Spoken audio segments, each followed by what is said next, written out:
ក្រាស់គឺជាហ្គេមមួយដែលមានគឺសត្វរ៉ែ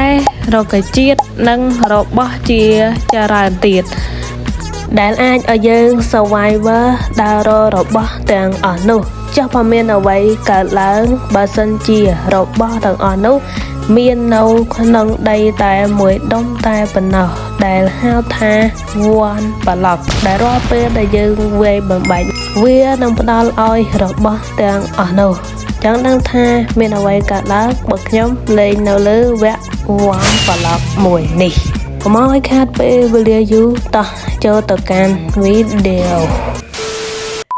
លោកខ្ញុំធ្វើការម៉ាញនេះសិនទៅហើយអូខេបានដីហើយបរិចវារឿងធំតិចអូខេមានឆេះមានផ្លែប៉ោមជាមួយសភៅមួយឡូវម៉ាញតទៀតបន្ទាប់ពីម៉ាញបានទុះជាប់ឆេះមាននំប៉័ងមានឡងអីខ្ញុំធ្វើការក្រាស់ការធាងទៅបលស្ទិចហើយយកស្ទិចផលិតទៅជាពូថៅសម្រាប់យើងស្រួលម៉ាញឈើយើងម៉ាញតទៅទៀត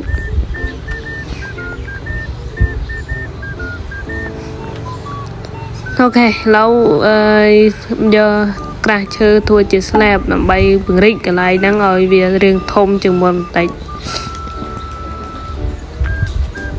តពីពង្រីកហើយខ្ញុំក៏បានដាំឈើមួយហើយក៏បានមកម៉ាញដីមួយប្លុកហ្នឹងបន្តទៀតដើម្បីបានរបស់ផ្សេងទៀតអូខេឡូវបានជួបឆេះហើយមានដំឡូងមានការ៉ុតអីយកមកទាំងអស់បោះហ្វ្រីទេហើយបានជួបអានេះមួយនឹងយើងអាចយកវាធ្វើជាបូនមានហើយដាក់ដើមឈើអូខេឡូវដើមឈើបានធំហើយអូខេតមកខ្ញុំទៅកាងរិចកន្លែងនេះរៀងធំតិចពេលដែលកាប់ដើមឈើមកពីដើមឈើត្រប់មកវាអត់ធ្លាក់ចុះទៅក្រោមអូខេហើយខ្ញុំក៏បានមកពង្រីកកន្លែងនេះតទៅទៀតឲ្យវារៀងធំជាងមុនបន្តិចព្រោះថាពេលទូចទៅខ្លាចធ្លាក់ហើយក៏បានដាំដើមឈើដាំអីទុកមួយចំនួនខ្លះទុកប្រើប្រាស់ក្រោយទៀត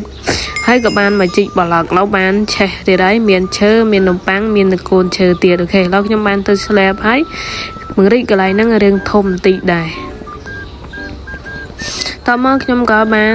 ពង្រីកកន្លែងហ្នឹងឲ្យកាន់តែធំជាងមុនព្រោះថាកាន់តែធំកាន់តែល្អ